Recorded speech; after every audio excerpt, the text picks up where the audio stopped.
parler du coordonnateur SPS, c'est-à-dire le coordonnateur en matière de sécurité et de protection de la santé des travailleurs lors des projets de BTP. À travers cette vidéo, nous allons essayer de comprendre qui est le coordonnateur SPS et à quel moment le coordonnateur SPS est exigé dans un projet de BTP et quelle est sa mission. Quelle est sa mission dans un projet de BTP? C'est ce que nous allons essayer de développer dans cette vidéo.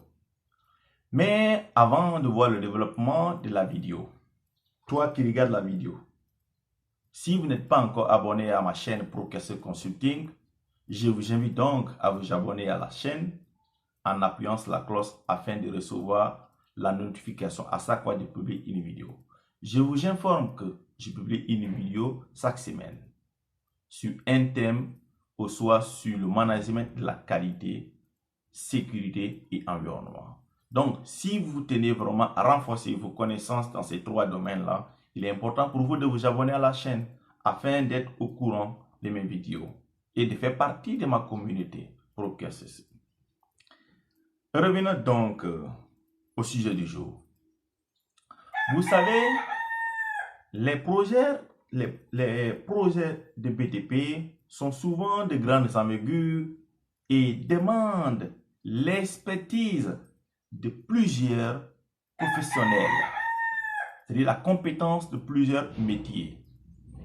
Et la présence simultanée ou successive de plusieurs entreprises sur un même sentier est appelée coactivité. Et cette coactivité génère parfois des risques. C'est-à-dire qu'on appelle l'interférence des risques liés à chaque entreprise. Les risques liés à une entreprise peuvent être, c'est-à-dire les travailleurs d'une entreprise peuvent être exposés par l'activité de l'autre entreprise. Et souvent, les conséquences de la non-maîtrise de ces risques entre les entreprises entraînent parfois des accidents très graves, voire mortels. Pour pallier à la survenue de ces accidents, la loi a encadré les activités de BTP, c'est-à-dire lorsque plusieurs entreprises doivent intervenir simultanément au sujet sur un chantier, la loi exige au maître d'ouvrage de désigner un ou plusieurs coordonnateurs SPS afin de faciliter la maîtrise des risques entre ces différentes entreprises. Je ne sais pas dans votre pays, mais au niveau du Sénégal, cette exigence est sortie du décret numéro 2006-1249 fixant la prescription minimale sur les sentiers mobiles et temporaires. C'est-à-dire, ce décret exige que le maître d'ouvrage doit désigner un ou plusieurs coordonnateurs lorsque plusieurs entreprises interviennent sur un même sentier. Donc, la coordination de la santé et de la protection de la santé vise tout simplement à prévenir les risques liés par la coactivité. Donc, le coordonnateur est la personne habilitée à assurer cette coordination. Mais c'est qui le coordonnateur SPS? Le coordonnateur SPS est un professionnel expérimenté en matière de conception et de réalisation des ouvrages de BTP et spécialement formé en matière de sécurité et de santé au travail et à la maîtrise des risques générés par la coactivité des entreprises. Donc, c'est quelqu'un qui est formé à la maîtrise des risques liés à la coactivité. Quelle est sa mission sur un chantier lorsque plusieurs entreprises interviennent? Sa première mission, c'est d'assurer la prévention des accidents, des risques générés par les activités de chaque entreprise. Pour cela, puis arriver, il doit analyser l'ensemble des activités qui doivent être effectuées et déterminer les contraintes et déterminer en fonction du planning de réalisation de ces activités, mettre en œuvre une stratégie de sécurité afin de maîtriser les risques liés à l'interférence des activités de chaque entreprise.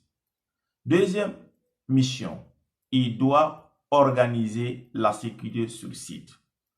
En ce qui concerne la définition des zones de stockage des matériels, les voies d'accès sur site, les voies de circulation interne sur site, les zones de baraquement, les zones où on doit installer les grues.